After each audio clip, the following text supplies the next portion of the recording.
Hey y'all, hey, and welcome to Drawing Conclusions with me, Christina B. Welcome back for today's murder mystery with the masterpiece. If you haven't already, please hit that subscribe button and help me get to 1K. Our case today is about a fire that helped 5 children disappear. Let's discuss.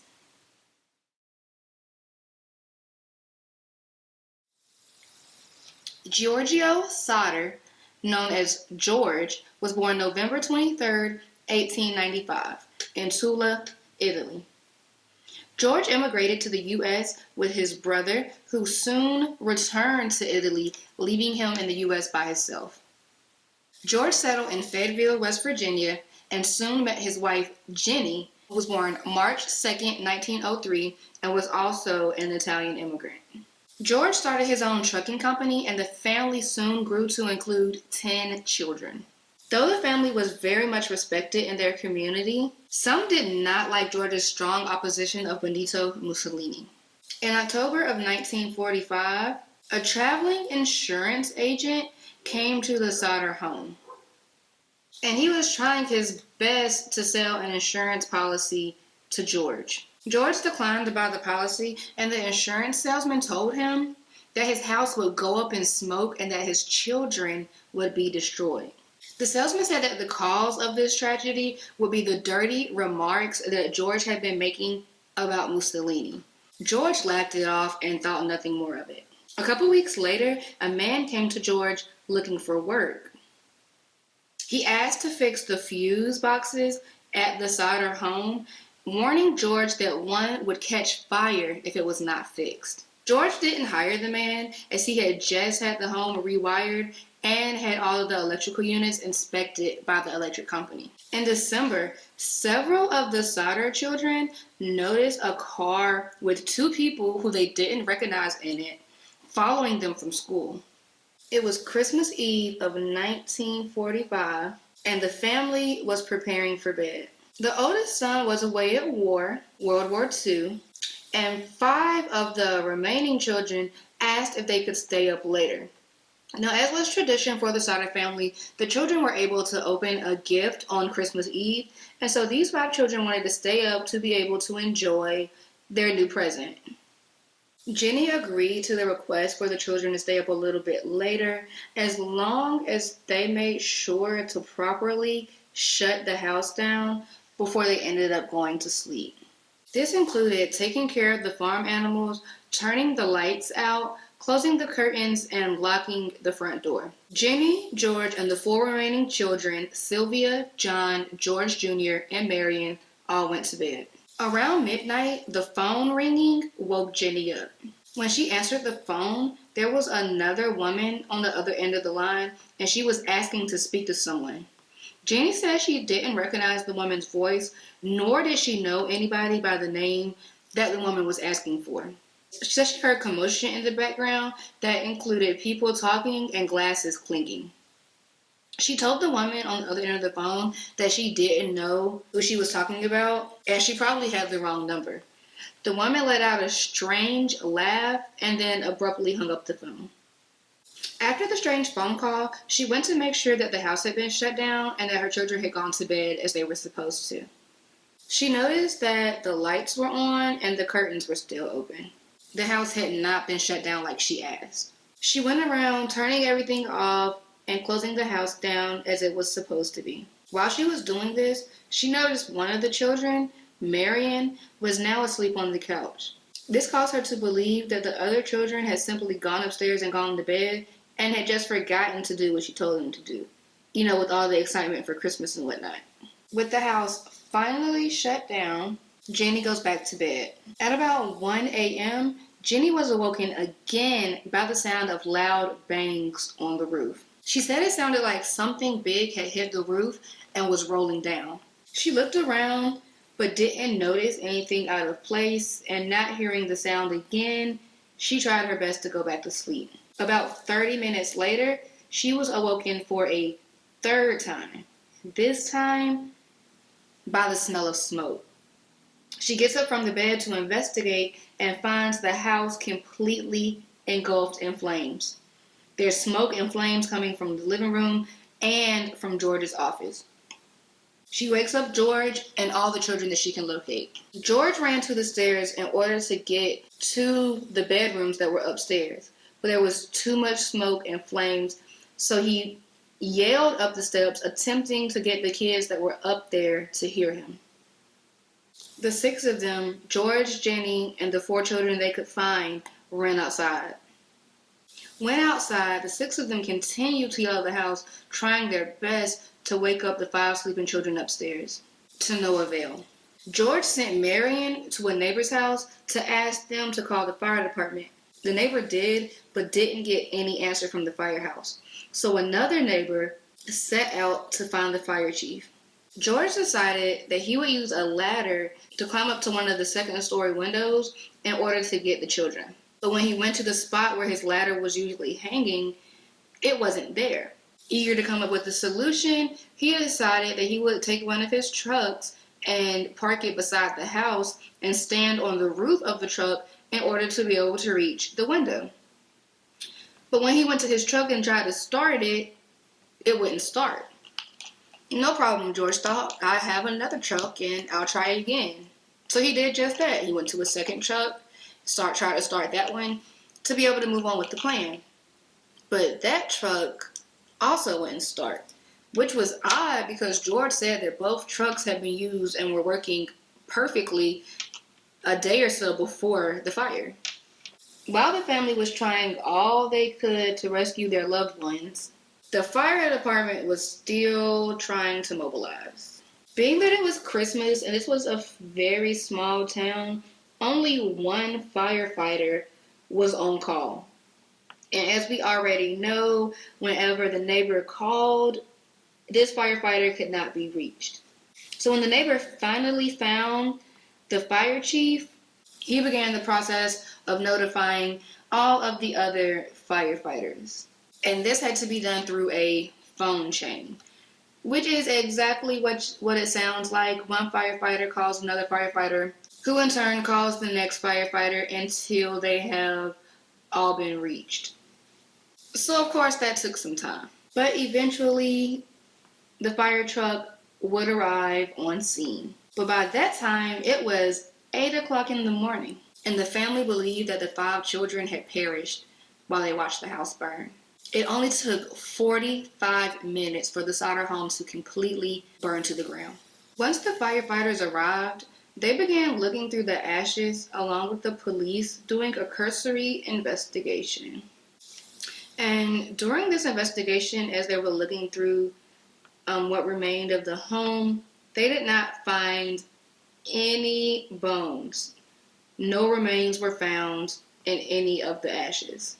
The fire chief ruled that the fire had been a result of an electrical issue and that the children were killed in the fire. He claimed that no remains from the children were found because the bones had been turned to ash. Maurice, 14, Martha, 12, Louis, 9, Jenny, 8, and Betty, 5, were gone. But had they really been lost in the fire? George had the house bulldozed with hopes of turning the land into a memorial garden for the children. The more time passed and the more details from the investigation emerged, the more questions George and Jenny had. The Christmas lights at the Sodder home stayed on for a length of time during the fire, which doesn't add up with the fire chief's determination that it was an electrical fire. Had it actually been an electrical fire, the lights would have been the first things to go out, as the spark that would have caused the fire would have caused all of the electricity to also go out in the home. The family ladder that George was so desperately looking for the night of the fire was found in an embankment near the house. It was also found that someone from the telephone company had actually climbed up the telephone pole and cut the wire that directly accessed the Sodders' home. So even if there had been enough time for them to use their own phone to try to call the fire department, it wouldn't have worked.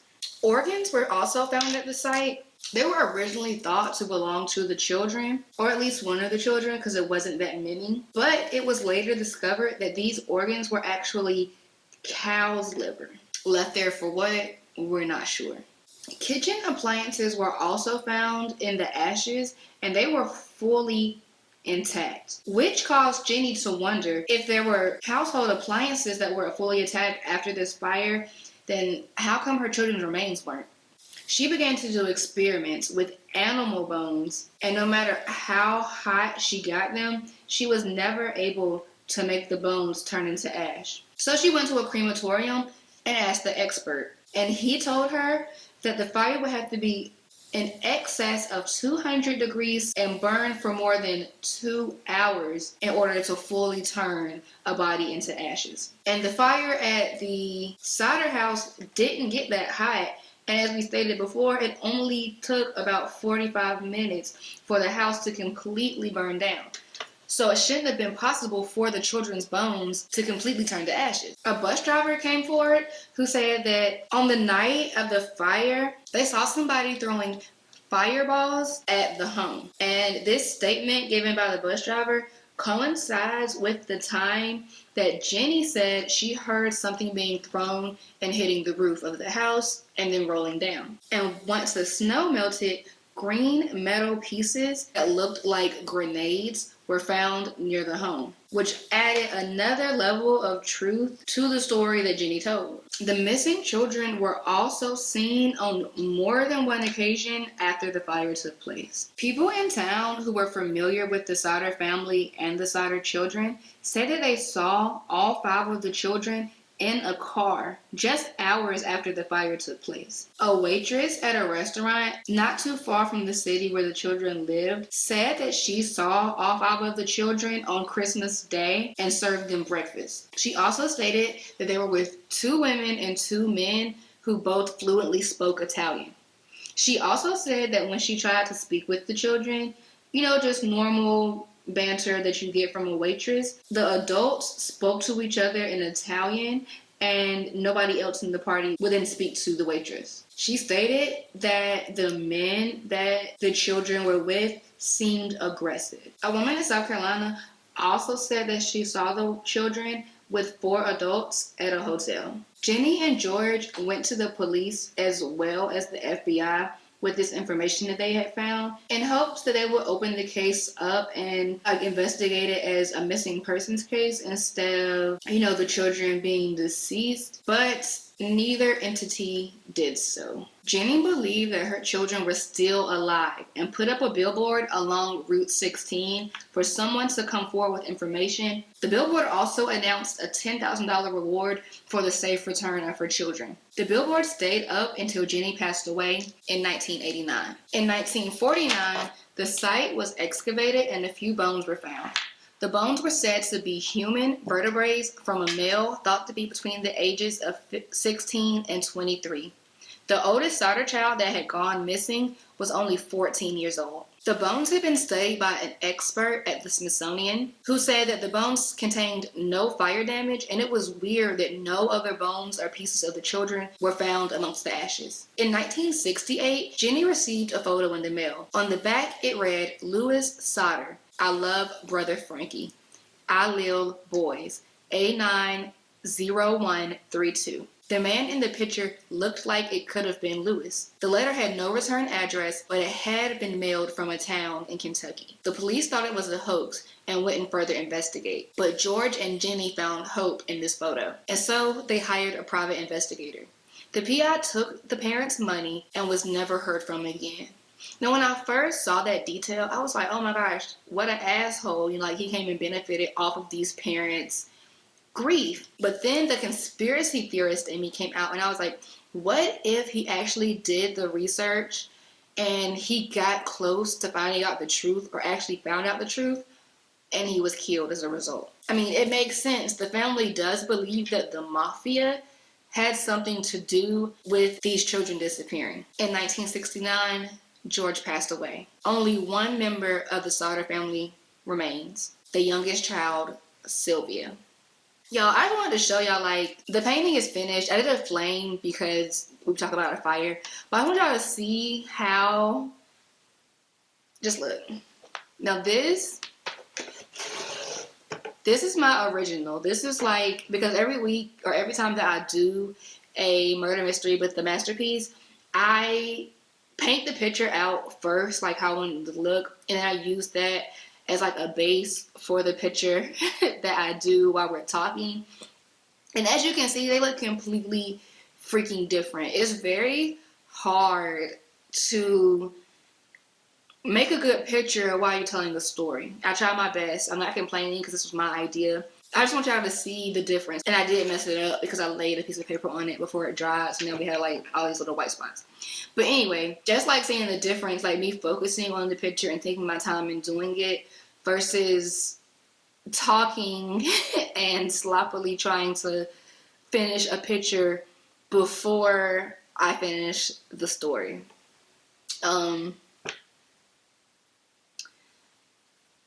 Yeah. But anyway, thank you guys so much for joining me today. Thank you, thank you, thank you. Please like, share, subscribe. Like, share, subscribe. Comment down below and talk that shit if you got to. I love you. Be great, be you. I'll see you soon.